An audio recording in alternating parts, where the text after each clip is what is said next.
Et salut tout le monde, c'est Hey l'arbitre. Aujourd'hui on se trouve pour notre toute première vidéo de la chaîne, mais aussi et surtout pour notre longue série sur les lois du jeu. Elle sera composée de 17 vidéos. Alors tout simplement parce qu'il y a 17 lois. Alors bien évidemment il n'y aura pas que cette série, j'ai déjà 2-3 petits projets de prévus. Avant que la vidéo commence, une petite précision sur ma façon de faire. Alors j'essaye de vous apprendre que ce qui est utile sur le terrain, donc on va dire quelque chose de concret. Donc par exemple la longueur du terrain minimale c'est 90 mètres, on s'en fout. Dernière petite chose, vous l'avez sans doute remarqué, il y a une vidéo donc, de compilation de buts. C'est à chaque début de présentation, je vais faire ça. Donc pour chaque vidéo, il y aura une petite compilation de buts au début. Pour ce, je vous souhaite un très bon visionnage, passez une très bonne vidéo. Alors aujourd'hui on va aborder la première loi qui est le terrain. Donc je vais décomposer la vidéo en deux parties. Une partie apprentissage de la règle en elle-même, et ensuite une série de questions-réponses. Alors dans la description, si vous voulez pas regarder apprentissage de la règle ou questions-réponses, il y aura les temps, ne vous inquiétez pas. Et ça sera pour chacune de mes vidéos de cette série, ok ? Alors pour ce qui va être de la loi 1, il y a beaucoup de choses inutiles, du moins quelque chose qui sur le terrain ne vont pas être vraiment utiles, il y a beaucoup de dimensions, beaucoup d'informations qui sont pas tellement utiles que ça. Alors, il y a une information qui va être très importante, c'est la distance entre le point de pénalty et l'arc de cercle de réparation. Donc c'est 9,15 m. Alors 9,15 m en fait c'est la distance qu'il y a entre le ballon et le mur lors d'un coup franc. Direct ou indirect, peu importe, c'est la distance qu'il y a entre le ballon et le mur. Pour déterminer cette distance, vous n'allez pas faire des grands pas, parce que déjà c'est un peu humiliant, et puis c'est pas très pratique. Donc du coup, ce que vous faites, vous vous mettez au point de pénalty, et vous allez marcher jusqu'à la fin de l'arc de cercle de réparation. Et vous allez bien évidemment compter vos pas. On a une information qui va être plutôt importante, donc cette information c'est au niveau des filets. Avant un match, vous allez devoir vérifier l'état des filets. Donc est-ce qu'il y a des trous et est-ce que les buts sont bien en place. Parce que s'il y a des trous, il peut y avoir contestation, le ballon n'est pas rentré, et plein d'autres choses, et ça peut être vraiment compliqué parce que les entraîneurs peuvent déposer des réserves techniques.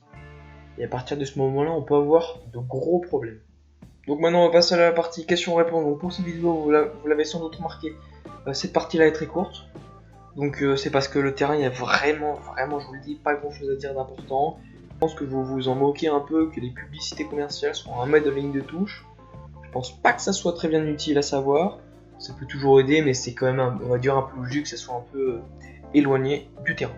Alors, on a une première question. Comment doivent être fixés les filets de but ? Alors, ils doivent être fixés par 2 ou 3 perches, donc implantés à 50 cm du sol.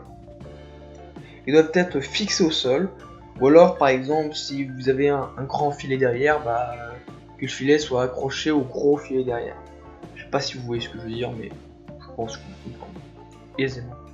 Alors, au niveau du poteau de corner, imaginons un joueur tombe sur le poteau de corner. C'est rare, mais ça peut arriver. Il casse le poteau. Alors qu'est-ce qu'on fait ? On a deux possibilités. Soit le club peut le remplacer, le poteau de corner, et on le remplace directement.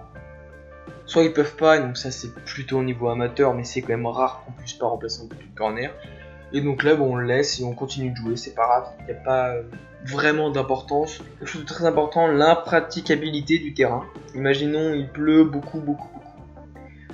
Le milieu de terrain, le rond central est bondé. Le gardien est dans une énorme flaque. Il est rempli de neige, c'est mort. Il est bourré de neige, c'est mort.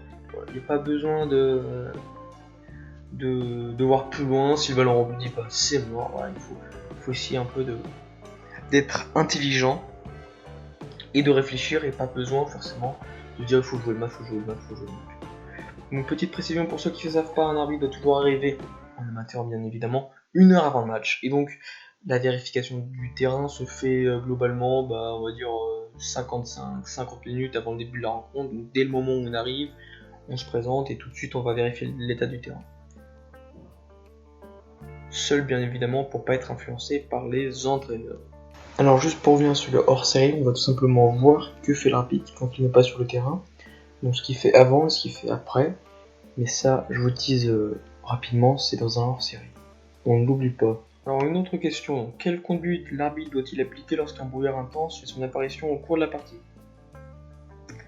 Alors j'ai essayé d'un peu de transformer la question, donc si c'est pas forcément au cours de la partie, si c'est au début, si c'est quand le match doit commencer, il y a du brouillard.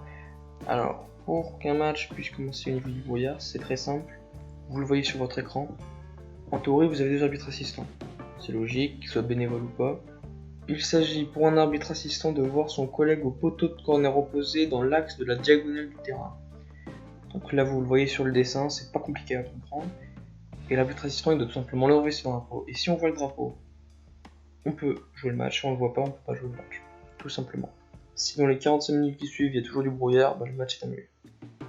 Par contre, si c'est 30 minutes, il n'y a plus de brouillard, on peut prendre. Et les 5 minutes plus tard il y a du nouveau du brouillard. C'est cumul des arrêts. Donc 30 minutes plus 5 minutes plus 10 minutes d'arrêt. Ça fait 45 minutes et là on arrête la rencontre. Il faut pas que ça soit trop saccadé le match. Donc c'est déjà la fin de cette vidéo. Vous l'avez sans doute remarqué, elle était plutôt courte. C'est parce que cette loi est, on va dire, pas très importante. C'est pas la principale loi qu'il faut savoir. Sur ce, moi je vous dis à bientôt. La prochaine vidéo, on verra la loi 2, le ballon.